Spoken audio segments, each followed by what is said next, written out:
Hello, everyone. Making sure our audio is good here. We are live. Super excited for this really fun conversation we are going to be having here today with special guest Christos Gage, award-winning writer of films, comics, movies, TV. We'll be getting into an intro of all his amazing work. I'll drop a link in the chat on Twitch, YouTube, and Facebook because I don't think we've ever had a guest with such a long resume. So super excited to be getting into this. Of course, we want to hear from you, so make sure to submit your comments, whether you're watching on YouTube, Facebook, or Twitch. We really appreciate it. But before we get to our guest, my name is Michael Zhitkov. I'm the founder and executive director of Potions and Pixels nonprofit, local nonprofit here in Charlotte, North Carolina that utilizes games to create social impact. I'm joined today with special guest. If you're a Potions and Pixels follower, you certainly know who it is, Mr. Johnny Barrio, co-founder of Charlotte Gamers Network. Johnny, you want to introduce yourself to everybody? Hey all, Jonathan Barrio here. Great to be here again with Michael Zhitkov and Potions and Pixels. I am the director and board president of the Charlotte Gamers Network, and we are so very thrilled to have Christos Gage here with us tonight. Thank you for being here, Christos. Oh, my pleasure. Thank you for having me. Absolutely, and as I said, I'll be dropping the link in here because I think it's impossible anybody in an American society to have not come across some of your work in some form, or at least a franchise you've worked on in some form. So I'm going to go ahead and read a paragraph actually from the Wikipedia page about your work, and then we're going to go dive straight into it. So Christos Gage is an American screenwriter and comic book writer. He is known for his work on the TV series Daredevil, Hawaii Five-0, Law and Order Special Victims Unit, Numbers, and the films The Breed and Teenage Cavemen. In the comics industry, he has done considerable work on the titles Angel and Faith, Avengers Academy, The Amazing Spider-Man, and The Superior Spider-Man, Spider-Geddon, and has written tie-in books for the Civil War and World War Hulk storylines. Again, so many credits that would take the whole time if we went into. And again, I'll be dropping that link in here for you to check out. And of course, those who are watching will certainly see the slideshow we have here with just some of Christos's work here. So we're going to get straight into it. I know Johnny has a question he wanted to go there. Then we'll just jump into this conversation here. Sure. So Christos, what sparked your interest to become a writer, and where did you get your start? Well, first of all, I would be remiss not to note that many of those were written with my wife, Ruth, and co-writer, like all the screenwriting stuff. So credit where it's due. She's pretty awesome.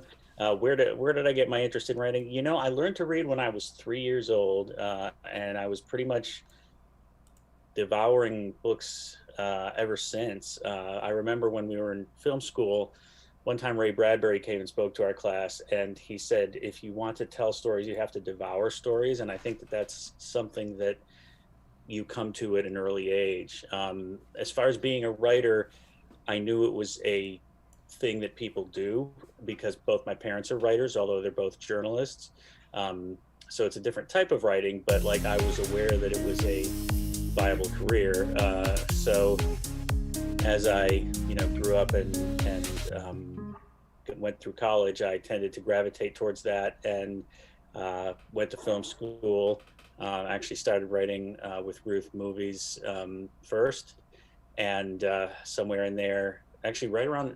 So the thing about writing movies is a lot of times, even when you work, the movies never get made. So it can be very frustrating to spend like a year writing a script and then it just sits on a shelf forever. And so we decided to try to transition into TV, which we did by writing for Law and Order SVU. And around the time we were doing that, I got to know a guy named Jimmy Palmiotti, who's a well-known comic book writer, inker, and terrific, all-around terrific guy. And we got to be friends, and he introduced me to people in comics, and that's how I got my foot in the door there. And then the video games actually came as a result of writing comics when I was approached about working on the Captain America video game that came out around the time of the first Captain America movie, because they wanted someone who knew the lore, the Marvel, who would give it that Marvel feel. So. And that leads perfectly into my next thought. As I was, doing all this research, watching interviews about you, and looking into your all your body of work, I was struck by the fact that you've worked on so many different franchises. And when you're writing for these things, as somebody who consumes a lot of media, I think there's something that a lot of folks don't really understand, or we don't really, the veil is covered, so to speak, is that there's so many different writers that are working on these different franchises, and you might hop in for a specific one issue of a comic or a short series. How did you find having to learn and research so much about these individual franchises? Or were there any franchises you ever jumped into and actually didn't know much about, but because of your writing background, people thought you would bring something unique to the table? Oh, for sure. I mean, there are some things where, like Spider-Man, where I've been reading it since I was literally 4 years old. And then there's others, like when I was approached about writing the Angel and Faith comic that continued, story-wise from the TV shows, Yeah. the Buffy TV shows. It was based on a horror graphic novel called Area 10 that Yeah. Ruth and I had done. And I had never seen a Buffy or Angel TV show, even though I'd heard wonderful things about them. And I was, I always thought, well, one of these days I'll get to it. And so I just got all the box sets and watched, binge watched them. And that happens a lot where you're approached about a property that you may not know much about, Yeah. but you have to be prepared to, like, you get a general impression of it. Is this something that's piques my interest, that there's something here I could be interested in, and then you delve into it and try to get an idea of what it is. And that doesn't necessarily mean that if you, like say they approach you to write a Superman comic, you don't have to read, what is it now, 82 years of Superman comics to follow it, but you kind of need to know what he's about. Yeah, I'd imagine it's different, I guess, working on potentially some of the superhero storylines where you can kind of take it in your own directions somewhat, and readers are kind of used to certain writers taking liberties and having their own different takes, versus something like a Buffy where it is a kind of a chronological story that has been built up. Even like the comics are seasons, right? They're a build up. Yeah. They're a direct sequel to the show. So I'd imagine there's a ton of research. Does it ever get scary in that writing process where you're like, I might not do justice to this, or I need to interview some of the former writers or collaborate with others in order to kind of make sure I'm following the storyline properly? Well, I mean, there's definitely always the concern about doing justice to something that, especially if you're a fan of it, you want to get it right, or if it's something that means a lot to people.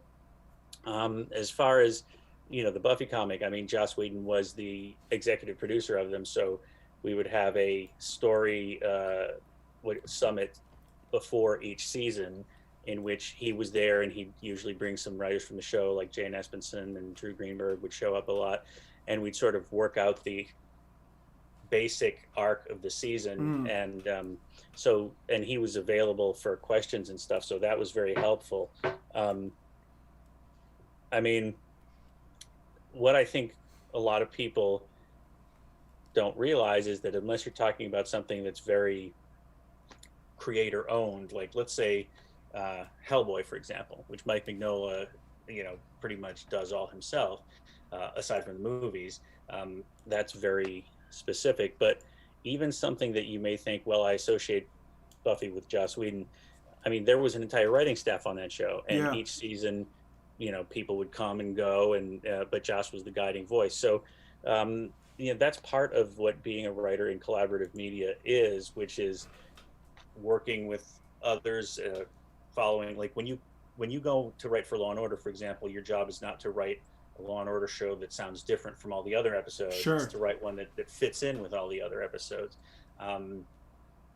On the flip side, if you can come to a character like Superman, who's been around a long time, and for example, if you can come up with a take on it which is true to the character but hasn't been done before, then people will get really excited, because it's like, oh my God, I never thought of that. And a classic example would be when I was in my teens, Alan Moore did a run on Swamp Thing. And to that point, Swamp Thing had been this character that the basic premise was he was a scientist, he was working on a plant formula, and he was caught in an explosion, fell into the swamp, and he came out as this muck encrusted monster. But the assumption was always that there was a guy under there somewhere, a human being. And Alan Moore's take on it was that the man died in that explosion, and what Swamp Thing actually was a amalgamation of plants that had the memories of this person, and that opened the door to a lot of other expanding of the mythology. So if you can do something like that, then that's pretty awesome. But there are certain things that you have to stay true to. Like if you're going to pitch a story about Batman shooting somebody, well, Batman hates guns. His parents were shot by guns. Yeah. It's well established part of the character that he doesn't do that. You better have a damn good reason, and it's probably still going to get rejected. So. What's that? And Johnny, you're going to have to jump in here soon, because once I get carried away and in the zone, I'm going to go in. So whenever you got your questions, man, come on in. But I do got a question about like the collaborative nature of the writing process. My wife and I actually watched some of your Law and Order episodes today. Just my wife's a huge fan, so she had seen them already, but we rewatched them again in preparation for this. And I was curious about that aspect of it, because you mentioned the collaborative process. So is the idea that you're kind of brought in for a specific episode because they feel that you have something specific to give? They may have like a storyline in place, or they want you to create something original. How, because when we watch all these shows, you see Breaking Bad, and we see like Vince Gilligan, and we see some of these other names as well. It's not clear to the public. Is it one person, or is it a full writing room? What's the process in where writers can come in for a few episodes of a story arc and then potentially not anymore? Right. Well, that's a good question, and it can vary fairly significantly from show to show. But one thing, the standard model is that there's a writer's room, which consists of whatever number of writers, let's say 6, and the showrunner. And the showrunner's the boss. They're usually the person who wrote the pilot, and it's their voice that everyone else writes towards, and they make all the final decisions. Having said that, the writer's room breaks the story of most episodes, and what that means is once you've figured out what this episode's going to be about, like for example, this particular episode of Hawaii Five-0 is going to be about a theft of I'm trying to figure out which one we did. Like there was one episode there was a theft of a valuable old Hawaiian shirt, and at the same time there was a dead body. It appeared to be a dead window washer, and he turned out to actually be this Banksy type artist that no one knew who he was. So once you decide on that, then the entire room breaks the story, meaning you sort of figure out, okay, we know how it starts. Where do we go next? Where do we go next? Where do we go next? And the room usually works on that collaboratively. So like any writer might throw in a line or an idea, like what if this happened, and that gets in the episode, but that person isn't the credited writer of the episode. So once that basic structure is done, then whoever's writing the episode goes off and writes an outline, which the showrunners then showrunners approve or usually do some revision on, and then the writer of the episode writes the script, which again the showrunner does a final pass on to make sure that it's in their voice, and any changes they want made get made. Having said all that, Law and Order SVU was very different, because the Law and Order shows were designed to be standalone. Yeah. So like if you watch season 2 episode 4 and then season 5 episode 7, you haven't missed a whole bunch of, there's not a whole bunch of stuff you missed that you can't follow the story.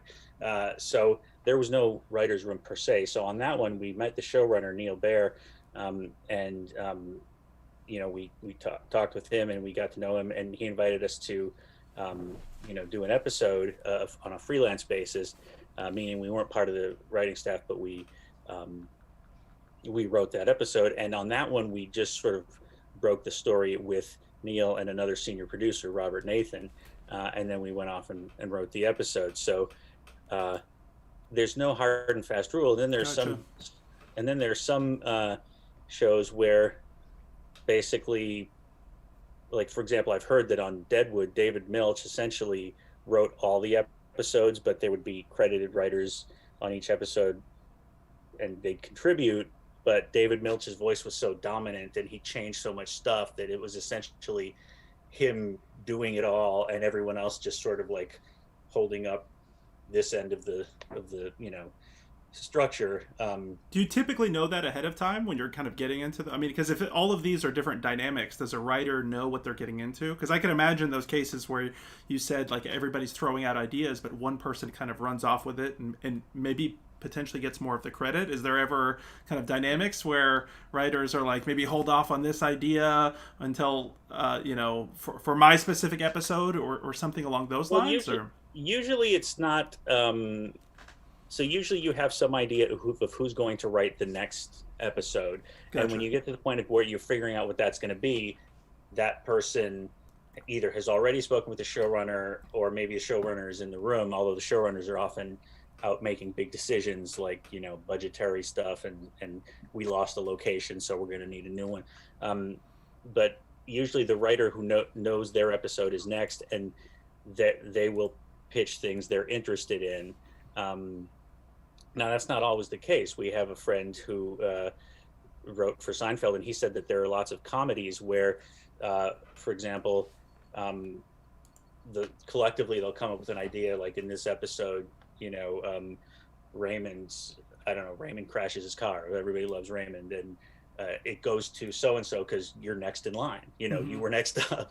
Gotcha. But mostly especially on the dramas and the shows we've written on, the people who are going to write that episode will pitch usually several ideas.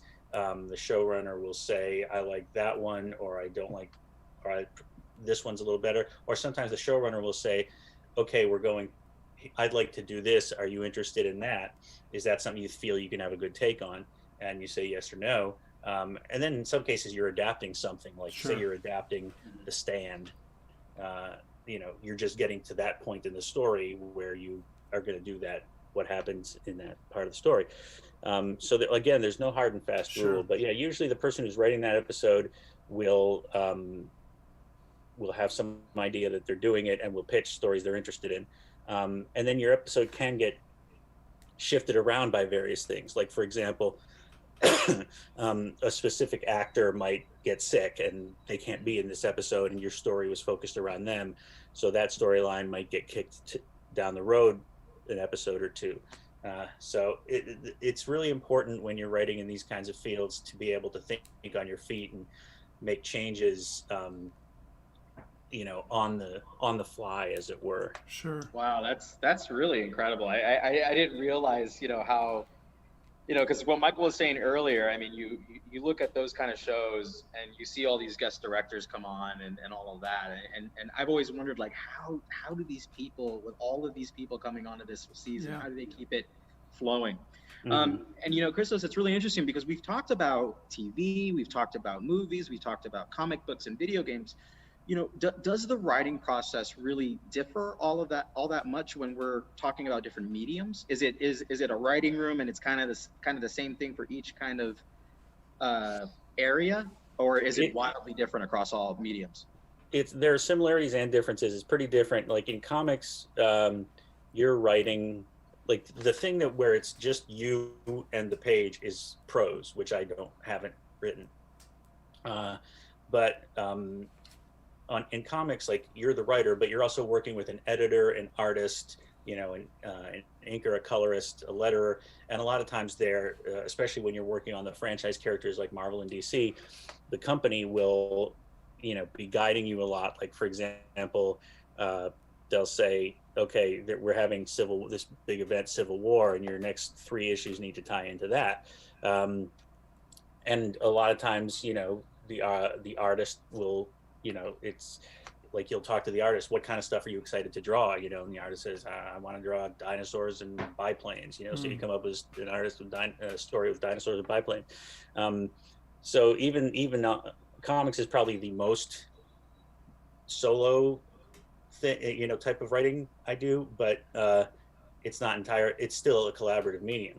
Then in movies, what Ruth and I write movies, that's pretty solo. But again, you have input from producers and executives, and then once in movies, the director's the boss. So once the script is sold and is ready to be shot, the director will make whatever changes they want, and there's really nothing you can do about it. So for good or ill, and a lot of times other writers would be brought in to rewrite what you're doing, and not just the directors. Like for example, most big name actors will, you know, I don't know if this is the case for Brad Pitt, but let's just say Brad Pitt gets hired to play the lead.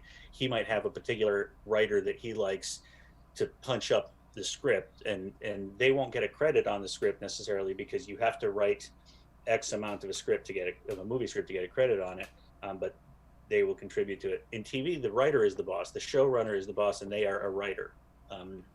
So in that one, you know, it's usually very collaborative, but there's a captain of the ship. And then in video games, it's probably the most wide-rangingly collaborative. There are creative directors, head writers. You know, like on Spider-Man, there was John Paquette and Brian Intihar at Insomniac, and you're literally working with everybody from the, you know, the game developers, the character designers. I mean, one of the things in Spider-Man that was kind of fun and interesting was once it became clear that Spider-Man would be able to walk the streets among other New Yorkers, someone brought up, okay, well, what do we do if somebody tries to use the punch button to hit a pedestrian? Spider-Man wouldn't hit a pedestrian. Sure. He doesn't do that. So that's where the idea came from, to do like the high fives or the finger guns, you know, and that, really? that was that's something awesome. that players really enjoyed. Yeah. And that really came out of a, you know, it came out of both a practical question and also the character developers. So that was, you know, that, like literally it's a cast of thousands putting any video game together. And the fact that any of these things turn out good is a minor miracle, because there's so many places where if just one piece isn't performing right, the whole thing falls apart. You know, that's totally incredible what you just said about, you know, I mean, that to me is like the golden nugget of this conversation, that, you know, you have this team of people coming together and they ask those questions. Yeah, Spider-Man isn't going to sit and punch New Yorkers to death on the street. And that's how one of the most loved interactions of that game was developed. I mean, that is mind-blowing to me. Well, and that's the great thing about Insomniac, because it would have been easy to just disable the punch button. Like if you're walking the streets and you're passing pedestrian, you just can't punch them. Yeah. But to try to take that next step, and for Insomniac to say, let's do something cool and fun with this, is you know, shows why I think the game turned out so well, and you know what makes them such a great studio. So that brings me to my next question, because I'm so interested in this, and Mike, I know we've got a lot of viewers in chat right now who, most of us have all played Spider-Man. Yeah, and sure. I mean, I'd go as far to say, I mean, that was my game of the year of 2018. It was such a fantastic game.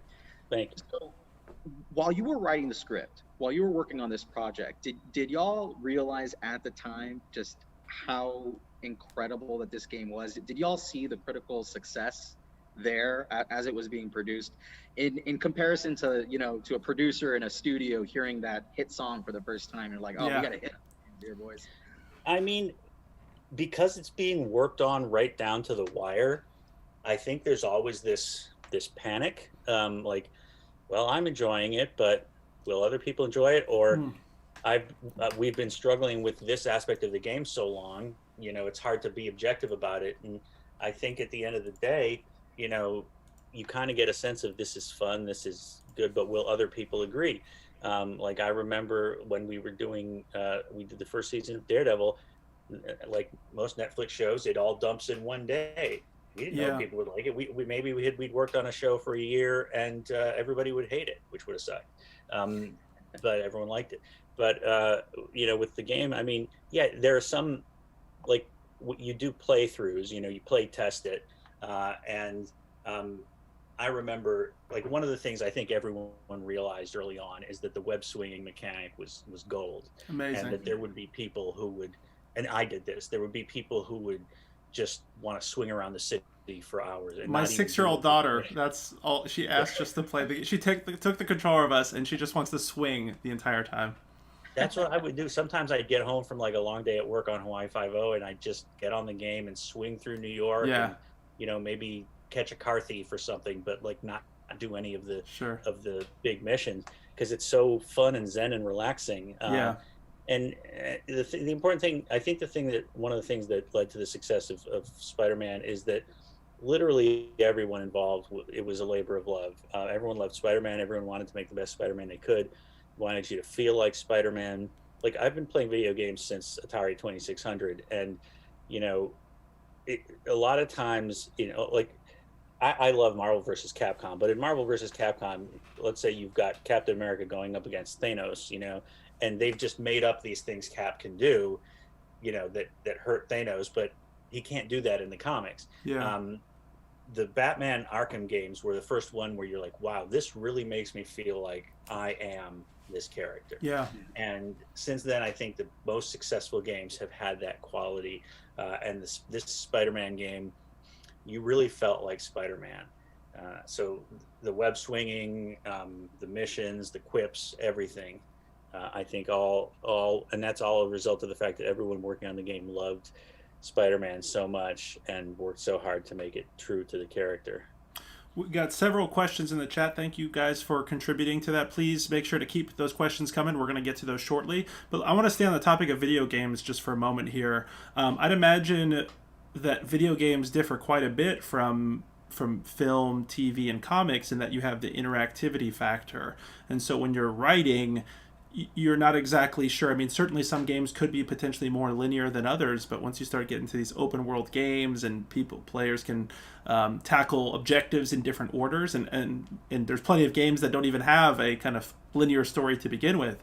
How do you tackle that? How do you write for that? Are there certain games that you look to as kind of the future of the gaming medium? Some inspirations for you? What do you like to play? I like to play the superhero games actually. Yeah. If I have really bad impulse control with video games, so if I just played a lot of games, I'd never stop and never get anything done. So I mostly play games that I worked on, but I love Spider-Man. I really enjoy playing Marvel's Avengers. I couldn't play the Iron Man VR because I don't have a VR set. But I really enjoyed Batman Arkham. But to go back to your question, I mean, you said you're talking about basically there are what you call Golden Path scenes, which is the main mission, right? Yeah. And then there are side missions, and then there's just emergent stuff like, oh, some car thieves over here. And so those all take a different approach. Like the Golden Path, there is a linearity to it. You're not going to get to this scene unless you've done that scene. So you write the cut scenes with some idea of a structure. But there are situations where you have to, maybe there's like in the first Spider-Man game, there were those what do you call it, the science stations. I don't think that was the research stations. Yeah. Barry Osborn's research stations, and there were a couple of times where if you did something before you finished the main story or after you finished the main story, there were two different sets of lines. So one would play if you finished it before, and one would play if you finished it after. And then sometimes there are things that are unavoidable. Like there's this one section of the game where you and Mary Jane are mad at each other and not speaking, and it is possible in that section of the game for you to drop into a inner demon's base and fight them and get on the phone with Mary Jane, and she's like, oh, I looked this up, they're selling crack, and it's like, oh wait, I thought we weren't speaking, but no one noticed that, what I mean? Yeah. It was a fairly small thing, but you do have to be aware of those things. Sure. You just have to be careful about it. So like, for example, I don't want to spoil stuff about the game, but it has been 2 years, Sure. Yeah. But if you're writing quips for something that might come up during a fight with some muggers, you don't want to make a reference to Aunt May as if she's alive when she dies at the end of the main story. Spoiler alert. Sure. So it's all a matter of being aware, and there are things you don't realize until you're like playtesting it. Yeah. That might be a contradiction. You know, there's staying on the topic of video games. There's something that I wanted to ask you, Christos, and it's such a big conversation happening in the gaming industry right now that has really, you know, just really big consequences throughout the industry. What we just saw with Cyberpunk 2077, I think, is a really big qualifier of that, and I think that's the culture of crunch that we see across the gaming industry. Is that something that do you feel that crunch culture is uniform across all medium? I'm assuming it's the same kind of deal in Hollywood, but gaming, the game industry in particular, as you just mentioned, I mean, you're working to the wire. I mean, you know, and talking about CD Projekt Red, when they delayed Cyberpunk those 3 months, and people were like, "What can you do in 3 months? You know, how much extra time does that give you?" And you think, I mean, these folks are really just working right till the end. I mean, was that, did you experience that all at Somniac? I mean, was there crunch at that studio? I mean, there were certainly times. So when you're making a game, you deliver milestones to, you know, the studio and also to Marvel in this case. And so there was a bit of a, you know, rush to when a milestone's coming up, you know, nose to the grindstone, let's get this done. But the same thing, Insomniac is regularly rated one of the best places to work, and they're not the kind of people that, you know, really brutally, you know, make their people work so hard that they collapse and anything like that. And that happens in movies too, by the way. There's a lot of, and in TV, there's a lot of, you know, talk about, especially on non-union productions, like some reality shows where people work so hard for so many days that they fall asleep driving home and run off the road and die, you know. So it's, I mean, it was less of an issue for me because I was writing often at home, but I'm sure that there are times when the developers, you know, and the coders and everybody were there really late. But what you're describing is actually an interesting thing, in that we pushed the date that Spider-Man was going to come out several times before it was announced. Like, it's not like we said Spider-Man coming, you know, October 2018. It was going to come out maybe February 2018, and then we were like, yeah, we're not going to make that, so let's push it, you know, a little bit. But one of the things that used to happen with games, and some of the games I worked on, like Captain America and an earlier Spider-Man game, is they were tied to the release date of specific movies. And everyone has come to realize that that's a bad idea, because you're stuck to that release date. Yeah. And that often leads to suboptimal results. Like the Captain America game is one that I'm very proud of, and I think came out really well in a lot of ways. But there was a big criticism of it, that it was too short. Well, it was too short because that's what we had time to make in the time before the movie was going to come out. And then there were other smaller things, like Captain America is the greatest athlete on the planet. But if you're walking down a hall and there's a table in front of you, you have to go around it. You can't jump over it. You know, just because that mechanic, there wasn't time to put that mechanic in the game. Whereas with Spider-Man, especially now, Marvel says, make the best Spider-Man video game you can. Don't worry about what they're doing in the movies. Don't worry about what they're doing in the comics, unless, you know, take what inspiration you want, but don't feel tied into this. So yeah, as far as Cyberpunk, I can't speak to that. But you know, I think it's something that there's a lot of conversation about, both from a humane standpoint of like, what are we doing to people when we make them work this hard and they're exhausted and sick, and also what makes the best game. And smarter people than me will work that out. We got several questions we're going to get to right here in the chat, and then I know Johnny has some questions about writing for diversity as well. So, yeah, we got a few here. Hopefully we can get to them all here. So speaking of video games, one of the questions we have on Twitch is, on video games, is there a bucket list franchise you'd love to write for? That's a tough one. Spider-Man was probably it. Yeah. I mean, yeah. I've been lucky. I've gotten to write for a lot of my bucket list things. I mean, if there was when I was a kid, I had a Commodore 64, and there was a game, I forget what it was called, where you played different monsters and you went around and destroyed cities. And there was an arcade game called Rampage a little bit later. It's Yeah. not the same game, but yeah, I would love to do a game like that. Just for, A sheer destruction game. A yeah, kaiju game. exactly.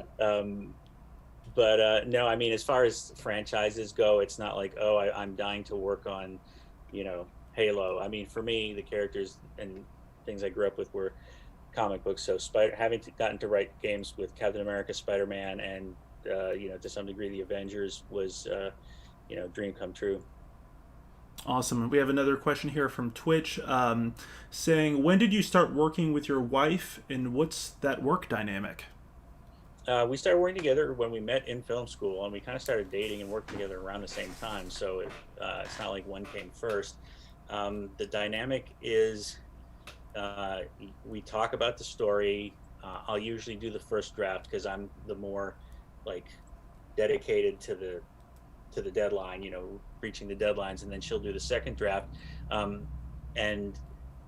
a good example of how we worked is on our episode of Daredevil, where we had the basic outline from breaking the story in the room, and then we went home and worked on the script, and I had written a scene where, you know, we knew there was going to be a scene where Daredevil sits down with the priest and is struggling over whether he should kill Wilson Fisk, but he's Matt Murdock in this scene. He's not Daredevil, so he's got to figure out a way to ask his priest what to do. You know, what's the right thing to do. And in my version of it, it was sort of general philosophy. You know, is this right? Is that wrong? And Ruth said, you know, what we need here is an actual Bible verse. And she looked through the Bible and came up with this wonderful verse, which was like a muddied river or polluted fountain is the righteous man who gives way to evil. And the priest says that, and Matt says, so if a good man stands by and lets evil win, then he's destroying his community. And the priest says, well, that's one interpretation. Another interpretation is if the righteous man gives way to evil within himself, he's polluting his entire community. So it's not a simple, it's not a simple thing. And that made it so much better. You know, a lot of the stuff in the ninja fight scene, Ruth came up with the most brutal stuff. Like, you know, when the weapon gets thrown around Daredevil and sinks into his side, and he's hooked like a fish, gutted like a fish, basically.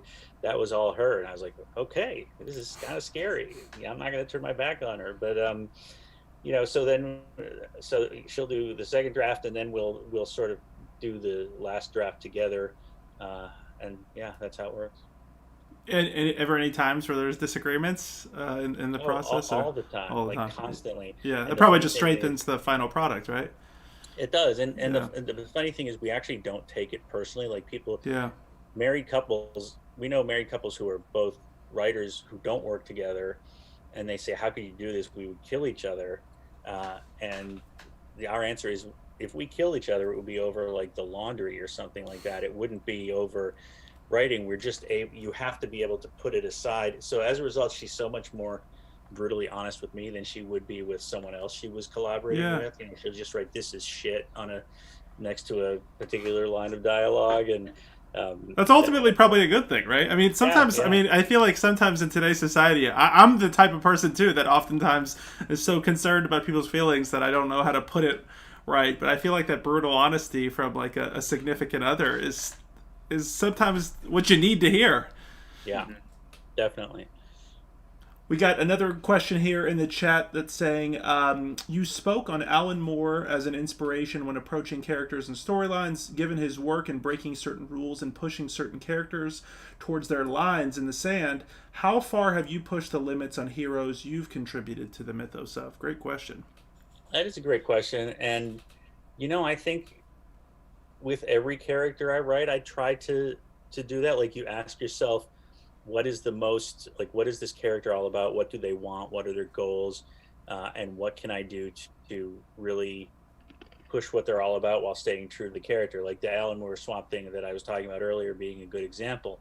And then there are times when, you know, if you're being brought in to write one Batman story, you're not going to change the rules of Batman. Sure.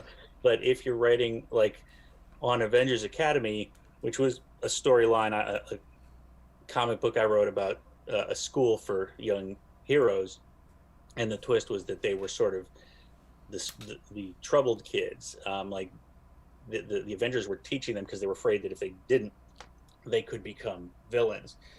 So it was a lot about the process of growing up and figuring out who you are, but at the same time there was this added element of like, oh, I'm supposed to be bad. Can I overcome this, or am I just condemned to be bad? And so because these were original characters that Mike McCone and I had created, we were able to push the boundaries more with those characters, as opposed to when you're writing one Batman story. But I write a lot with Dan Slott, and Dan had the great idea of Superior Spider-Man, which was when Doc Ock switches minds with Spider-Man and takes over his body for, I think we did 30 some issues. And that was, huge. And at the time, all these people, a lot of fans were so mad, and they were like, you destroyed Spider-Man, you're turning him into a villain, whatever.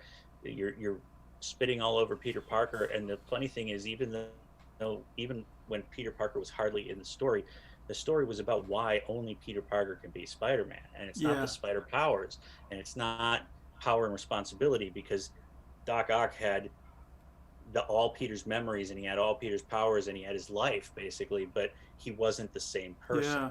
So it's who Peter Parker is. So that is, to me, one of the great examples of pushing the character to the limit. And I thought that was a great one. So when I recently wrote a Superior Spider-Man 12-issue series, I tried to do that and sort of push Doc Ock to being a good guy, but having to realize what he was doing that was wrong, and then facing up to his own flaws. And then at the very end, it's his own pride, because to me that's his great sin is pride. It's his own pride that causes him to lose his life as Superior Spider-Man and go back to just being old school Doc Ock, who doesn't remember, who kind of remembers what he did as Superior Spider-Man, but feels like that guy was an idiot. He was a putz. He was, I'm so glad I got past that.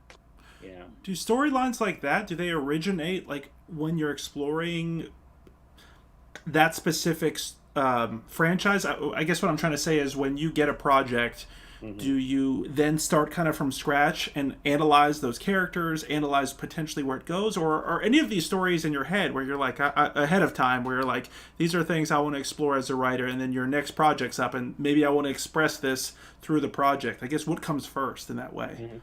Well, I think everybody's got ideas that they like to explore, and if you get your chance, you pitch it.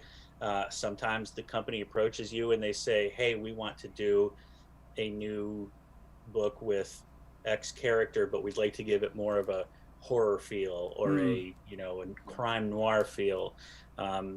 Is that something you think you'd be interested in doing? And you say, oh yeah, I've got a take on that, or maybe you don't. So it varies. I know that Dan pitched the whole Superior Spider-Man idea, and originally it was not supposed to last all that long. I think it was supposed to go 12 issues or something, and it was so successful, much like Ed Brubaker in The Death of Captain America, which was supposed to be like one story arc, but ended up going on for a very long time. So yeah, it's a combination of both, really, to answer your question. Johnny, I know you got several questions about writing for diversity. So Christos, through your writing, how are you able to effectuate diversity? That's such a big topic that we're seeing, not only in gaming, but other mediums. Have you been given the chance to tell diverse stories in games and television that you've written for? Well, I think today everybody is conscious of the fact that, there's no reason a hero has to default be a heterosexual white guy. Why couldn't this character be African American or disabled or gay or an immigrant or any number of other things? And so I think that's on top of people's minds. and I think it's when it's handled best is when it reflects life. I mean, you look around, everybody doesn't look, act, or behave the same. So, but at the same time, like I'm reminded of I think it was George R. R. Martin was asked, how do you write women characters so well, and he said, well, I start with the premise that women are human beings, and that's very simple and very true. So there are some commonalities we all have. Like, I'm not one who believes that only a gay writer can write a gay character. I wrote a gay and a bisexual character in Avengers Academy, and I am neither. But I've had people come to me. It's been a while since the book ended now, almost 10 years, and there are people who came to me and said, this book and this character helped me figure out that I was bisexual. And I'm like, wow, that I'm really glad that I didn't totally screw it up, but at the same time, it is important to note that, well, if you have a book about a character who is a Muslim teenager, Ms. Marvel, a Muslim teenager living in Jersey City, maybe a Muslim should write that book. And Willow Wilson, who was the first writer, who originated the character, was Sana Amanat, who was the editor. Sana is, I believe, a Pakistani Muslim, but Willow is a Caucasian Muslim. But she wrote the character, and it was important, I think, to have a Muslim writer writing that character. But on the flip side, that, like, Dan and I did a couple of issues of Spider-Man where they crossed over. Ms. Marvel crossed over into Spider-Man, and it was one of the first times she crossed over into another book. And I remember seeing Willow at a New York Comic-Con and saying, I hope that we didn't mess up the voice too much. And she's like, no, you guys got it down great. And what was exciting is it wasn't, the universality for us was that she was a geek like us. She shipped Spider-Man and Captain Marvel dating, so you find things in like the worst possible way to do it is you want a token character of this type, and you make it all about them being that, like in the 70s, there's a joke that in the 70s, every Black character had the word black in their name, Black Goliath, Black Lightning, so on and so forth. And a lot of those are great characters and were terrific, for young African American kids growing up at the time. But it doesn't have to be all about, every story doesn't have to be about race. Don't forget the character is Black, but don't, they can have a fight against Magneto just like any other superhero. Yeah. So, it's a tough line to walk. And I think a big thing now is making sure that there's diversity both on the page and behind the page, or on the screen and behind the screen. And it's, the industries are stumbling along and hopefully figuring it out.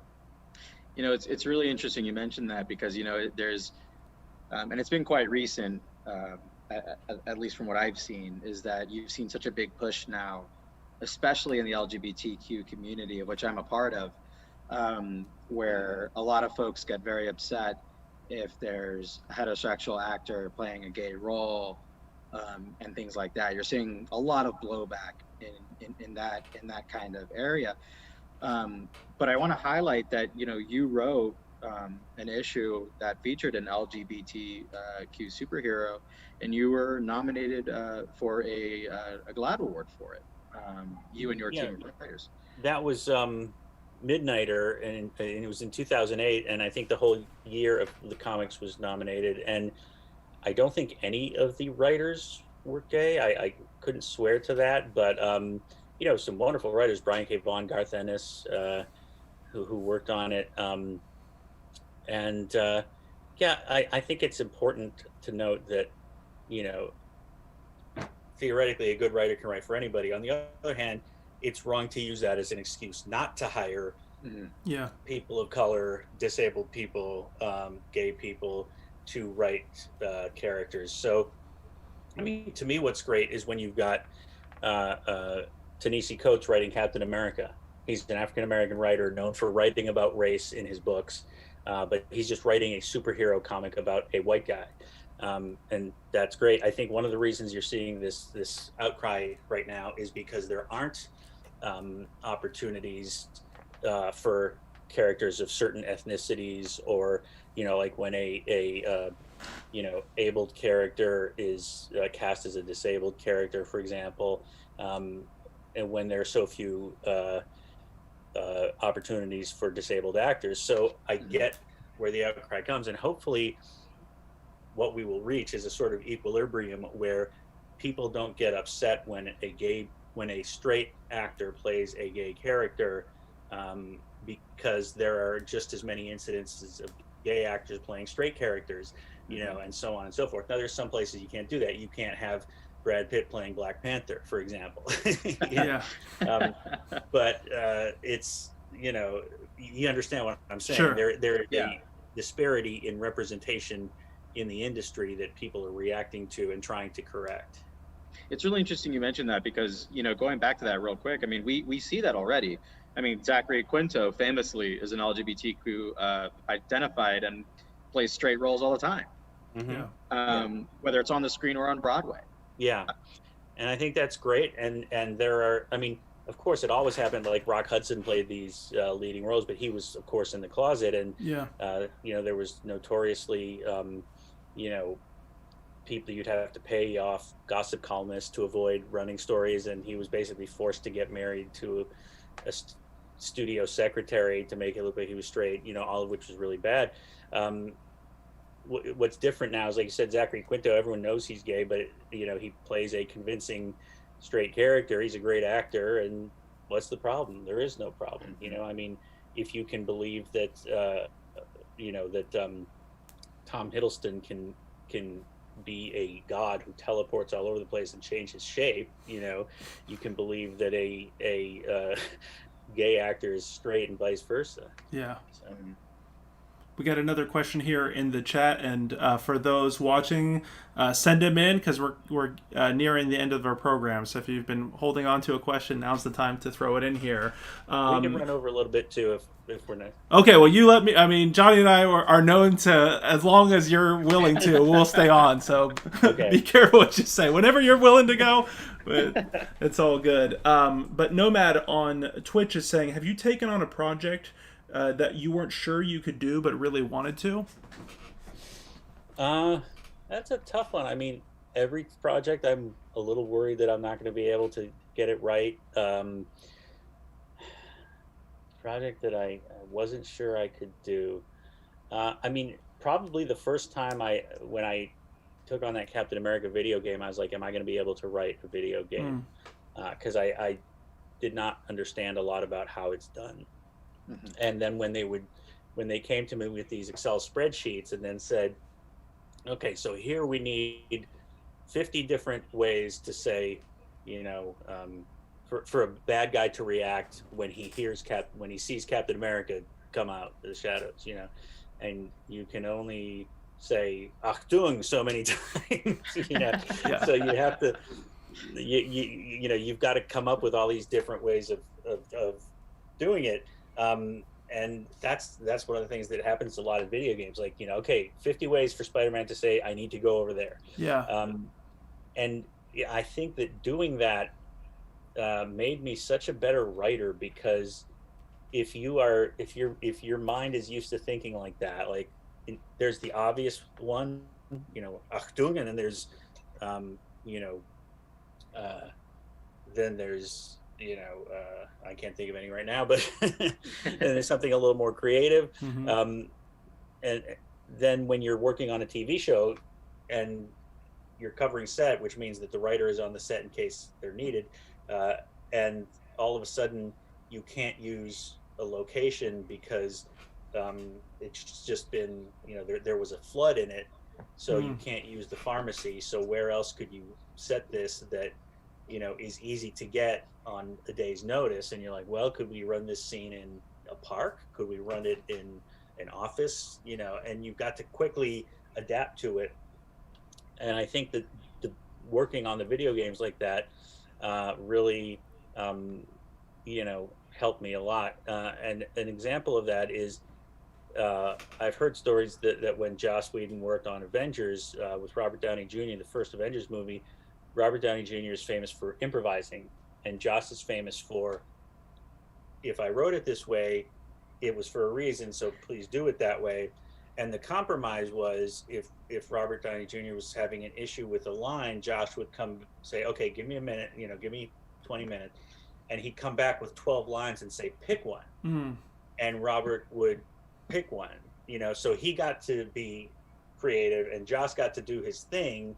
So, you know, there's this great, one of the, so I don't know if you know the movie Cabin in the Woods. Yeah. One of my favorite scary movies of all time. Like, come on, man. Yeah. So Drew Goddard was our showrunner, our first showrunner on Daredevil. And then he originated the show. A few months in, he had to leave to go work on the Sinister Six movie, which never ended up getting made. And Stephen DeKnight came in and saw it through the rest of the season. But Ruth and I had just watched Cabin in the Woods when we came on the show, and we loved it so much. And one of our favorite things was there's this board, this whiteboard, where they've written down all the different monsters that the characters could end up picking. And everyone was taking bets on what it is. And the list of monsters is so funny. It's like witches, sexy witches, Kevin. Yeah. You know? And we would just constantly ask Drew about it. And he said the funny thing about that is they kept telling us, you know, we're going to need that board because we're shooting that scene on Tuesday. And he and Josh would be like, okay, yeah, no problem, no problem. And then it came down to, we're shooting that scene in 10 minutes. We need that. We need you to know what's on that board. So they just quickly went in and just gushed out all this stuff. And it was so good and so funny. And he had all these stories. Like Kevin was going to be Michael Emerson from Lost, and actually from one of the Law and Order, right? That Ruth and I wrote. And when all the monsters get loose and they're rampaging, you're just going to see Michael Emerson walking down the hall, you know, whatever. And there's this, all of a sudden he sees a wounded soldier and who's sort of like partly concealed behind a trash can. And then he leans over, and all of a sudden you just see this blood gush out from behind the trash can. And you don't know what he's doing to it, but it's just incredibly horrible. And that was Kevin. So anyway, it's just I don't even know where we started on that, but just I love Cabin in the Woods. That's my one. It is an excellent movie. I don't know what about that got me thinking about this, but when you talked about, you know, I guess throughout this conversation, you've kind of talked about how directors may take your writing in a different way, or actors may take it. How do you deal with, I guess, disappointment or expectations in the writing process? You and collaborators or your wife like come up with an amazing script, and then you find out that, you know, it gets rewritten in certain areas, or actors take it in different areas. What's that process like creatively, and I guess emotionally as well? It's just something that you've got to develop a thick skin about, because it's part of the game. And by the way, just as often you write something that the actors and directors and whoever executes so much better than you ever imagined. Happens in comics too. Like the artist delivers something that you are like, oh my God, this is amazing. And maybe they switched a little bit what you did, or maybe they visualize it in a different way than you were thinking in your head. But it's, you know, it's wonderful. So you try to hold on to those moments. Do you have any of those off the top of your head that you remember seeing and were just like, wow, they really like punched up my, you know, they fulfilled my writing in a really meaningful way? Off the top of my head, nothing is jumping to mind. I can think of one bit that was the opposite, which like I didn't care for, which was in a movie called The Breed that Ruth and I wrote, that was essentially it was about a world where vampires exist and are known to the world, and there was a vampire cop and a human cop that teamed up. It was basically the movie Alien Nation, with Jimmy Caan and Mandy Patinkin, but with a vampire instead of an alien. And the director renamed a whole bunch of characters with the names of characters from vampire literature. So there were names like Lucy Westenra and whatever. And to me, those names are so obviously from vampire literature that I felt it took away it took you out of the story. Yeah. Like the name, I would prefer names like Jane Smith, or and it happens. It is what it is. You just you move on, and um, but then sometimes like you get things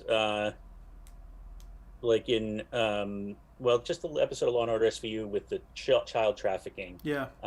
The way that Ice-T executed the bit at the end where they find the kids, he just did so much with expressions and the way he spoke. It's not that he changed lines or did anything like that, but the way he executed, you're like, wow, that's so much more powerful than I expected it would be. So That must be awesome when the magic all comes together, either on the screen or on the page, where you see your work, and it's like, fully born. Yeah, and that's when why you do it. In fact, if you have Disney Plus, there's a show called Marvel 616, which goes behind the scenes of how different comic book things. Yeah. There's one episode that's about me and Dan Slott working together called the Marvel Method. And the Marvel method is an old way of working that most people don't do anymore, but Dan still does it, where you write the plot first and then you send it to the artist without the dialogue.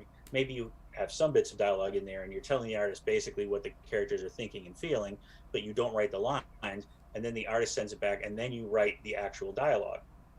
And Stan Lee started that because he was writing 6 titles, and he was also working with artists like Jack Kirby and Steve Ditko, who were great storytellers, so they could do a lot of the storytelling. Mm-hmm. But then he'd dialogue it after the page came in, and he'd see a panel and say, oh, okay, this panel has about enough room for one balloon, so I'll just put one balloon. Yeah. But the way I asked Dan, why do you work like that? Because I don't. I work full script, although you do a pass. It's called a lettering pass, which is before the lettering starts. You rewrite it to, there's some places where you say, oh, there's not enough room for all this dialogue in this panel, I've got to shorten it. Or the character's facial expression doesn't fit with the line they're saying, I've got to tweak it. But I asked Dan, why do you do it that way? And he said, because so often when the writer sends in the art, it's so cool and not what I expected, and I think of new things, new dialogue, That's new lines cool. of dialogue that I wouldn't have thought of had I been married to something else that I already wrote. So I've tried to internalize that, not in the sense of writing plot first, but in the sense of being open to changing things, like not being precious about your stuff and being open to changing it.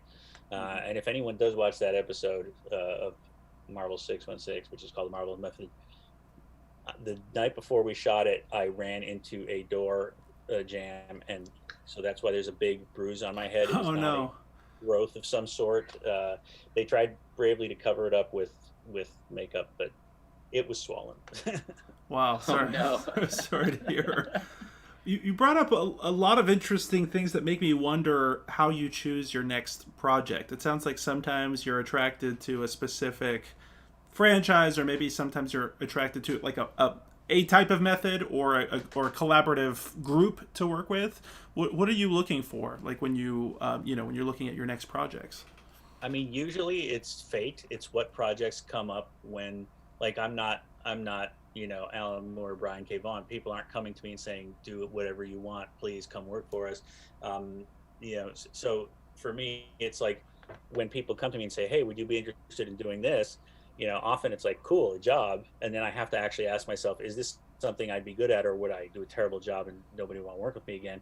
But then sometimes, a lot of times it's just a matter of, is this something that's a good fit and an interesting challenge? And then I'll do it. And then, the worst, both the best and the worst problem to have is when you have so many projects on your plate that you're full up, and someone comes to you and offers you something cool and you can't do it because you just don't have the time. So yeah, it's not even so much that I go out looking for things, it's that things come my way. Yeah. Well, that must feel great, though. I mean, that's a testament to your amazing work that people and even come when to I in am that looking way. for things, I usually will approach a publisher, an editor, someone I know and maybe worked with before, and say, hey, I'm looking for another project. I got a hole opening up my schedule. Is there anything you got going on? That's how James Bond came about. Dynamite was like, oh, we're about ready to do another James Bond comic, and we're looking for a writer. Would you be interested? And I was like, hell yeah! I grew up as a kid watching the James Bond movies, That's and awesome. it just sounds really cool. So I'm excited to check those out. We got a couple of the images right there that have been streaming here. Again, tell us, Christos, when you got to run, because like I said, we'll kidnap you here and hold you. okay. I do got one more question here on the Twitch, and I'm sure Johnny might want to jump in here as well. On Twitch, the question is: do you have a technique for coming up with new ideas or reinventing your style of writing to keep up with how times change over the years? No, you just try to, again, it goes back to the Ray Bradbury quote. If you want to tell stories, you devour stories, and that's how you pick up new techniques, new things people are doing. I mean, just as an example, comics used to be a lot denser when I was a kid reading them, and now they're a little more cinematic and flow more like a movie. And there's an there used to be this fear that if comic book readers don't get to finish a story in one issue or maybe two at the most, because they were buying them off the newsstands, they might not be able to find an issue, and then they missed the end of a story, and then they get mad and stop buying that comic because they didn't know what happened. Now it's generally accepted that you can get the comic one way or another, even if it's digitally. So people will write these longer, paced stories. But it's really just about keeping up with things and reading it and what inspires you. There's not any particular techniques. As far as coming up with ideas, it's usually figuring out what the parameters are. Like, on James Bond, for example, I always ask, is there anything in particular you're looking for? And sometimes it's very specific. Sometimes we want to do something that will make this character seem less, like, let's say a character was invented in the 70s and they're themed around disco. We want to make this character less disco, although I'm the one who make it more disco. But then there's the question, then sometimes, like with James Bond, they were like, we don't have anything specific in mind, but it would be fun to use Blofeld and Spectre, because we haven't done that for a while. Yeah.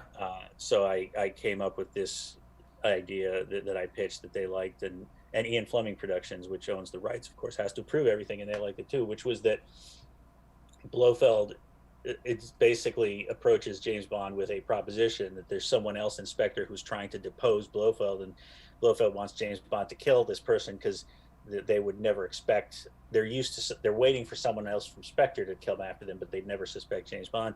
So the title of the series is James Bond, Agent of Spectre, and I thought that presented a lot of really cool opportunities. A fun dynamic. It's not just find Blofeld and kill him. It's more like, okay, you're working for this guy. Are you really working for him? Are you pretending to work for him? If you're pretending to work for him, can you stay clean without giving yourself away, or are you going to become the evil that you fight? There's a lot of fun, interesting stuff in there. So that's, it's almost it's a little bit math. Like I have, these are the pieces that I have, how do I put them together in a cool way, and a little bit inspiration. Christos, you mentioned throughout our conversation today, people that you've looked up to, people that have mentored you, and people who've inspired you throughout film school and growing up. Who personally inspires you today? I mean, everybody that I meet, that I encounter. My wife inspires me a great deal. But the writers I read, still a lot of the writers I grew up with, Alan Moore, Brian K. Vaughan, actually. Great writer, Garth Ennis, any number of writers, but really everybody and everything. I mean, that's part of, you take inspiration from everything around you, and sometimes that's just people you meet on the street, or people you read about in the news,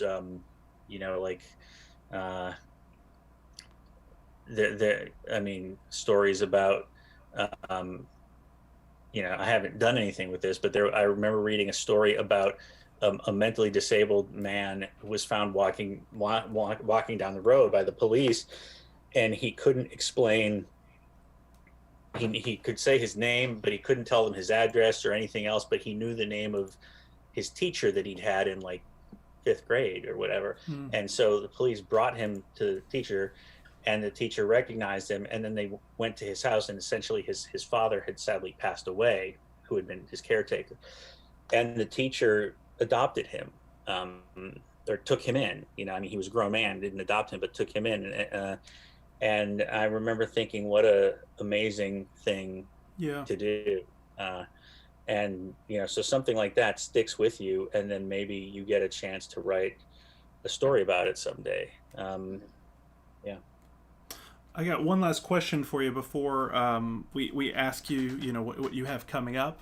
I'm curious about fan reaction. I mean, you mentioned earlier, I believe you were talking about Midnighter when you were talking about, you know, someone telling you how much they appreciated.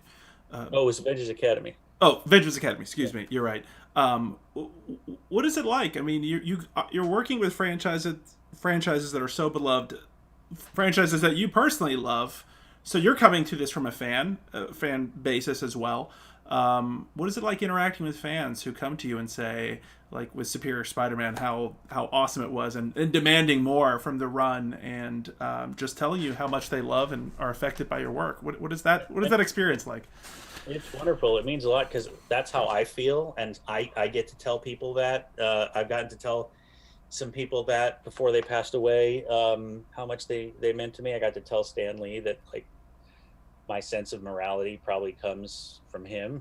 Yeah. And I got to tell Ray Bradbury that what he said before he died, about what he said about, if you want to tell stories, you have to devour stories, has stuck with me. And you know, so that meant a lot to me. And so when people come and say stuff like that to me, it really means a lot. I know Ruth and I wrote a story called The Lion of Aurora. It's an original graphic novel from Oni Press, and it's a Braveheart sort of historical epic based. It's about the true story of her ancestors. There's a group of people called the Waldenses who lived in an area called Savoy, which is now the area in northern France and Italy. And every now and again, it came out a few years ago, but every now and again we'll get a letter from somebody who says, like, a woman was like, "Oh, I'm from this ethnic group, and I didn't know anything about our history, and my kids love it, and it means so much to us." And that it's just awesome. really, you know, it really picks you up. It really makes you feel good. That's If I great. can ask just one last question as well, Christos. You've appeared at New York Comic Con quite a few times. Did you go to the Javits Center? Did you participate in New York Comic Con before ever being on a panel or having a meet and greet or anything like that?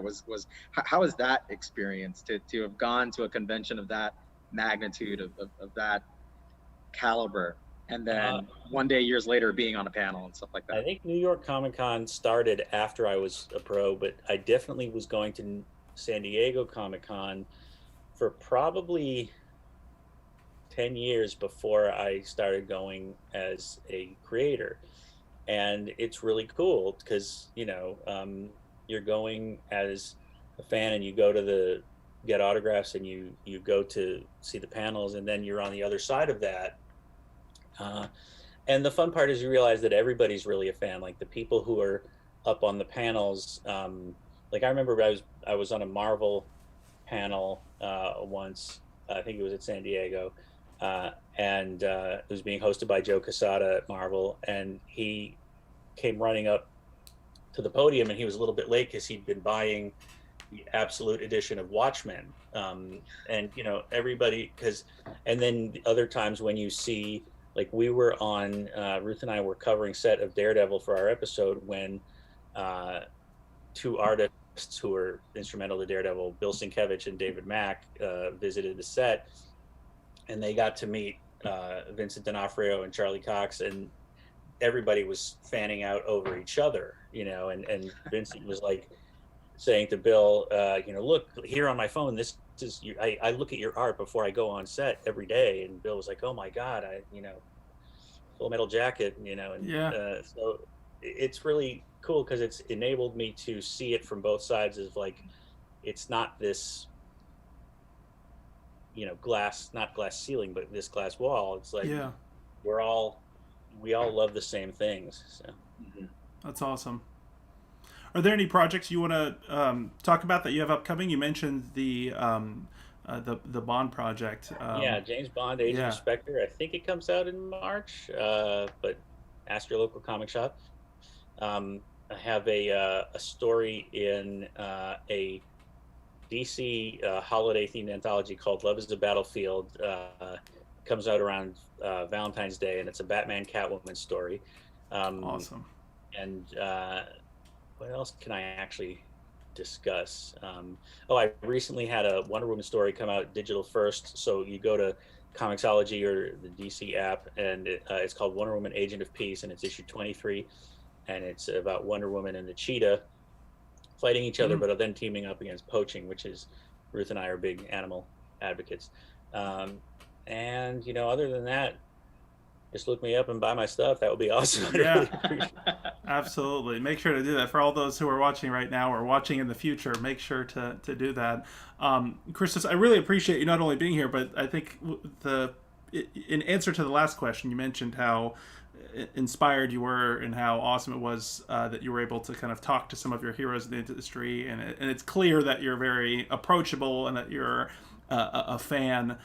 So I really appreciate you being here and kind of sharing this knowledge with our community. And a lot of times when we see our idols and these franchises that we love, and it's hard not to have like godlike admiration, and to have really down to earth cool people such as yourself be on here and talk about this process in such a clear way. Appreciate it so much. Oh, thank you. Seriously. I appreciate you. Thank you. Thank you. Awesome. Thank you so much, Christos. Thank you. Well, we're going to keep this. One thing, Christos, we do as tradition here for all of our streams. We know we're all socially isolating here, but wherever people are, we want to clap it up. So let's clap it up for Christos Gage.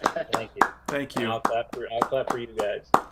Appreciate it. Well, thank you everyone for joining us on the stream here, whether you're watching on Twitch, YouTube, or Facebook. We so much appreciate it. Thank you to those who contributed questions.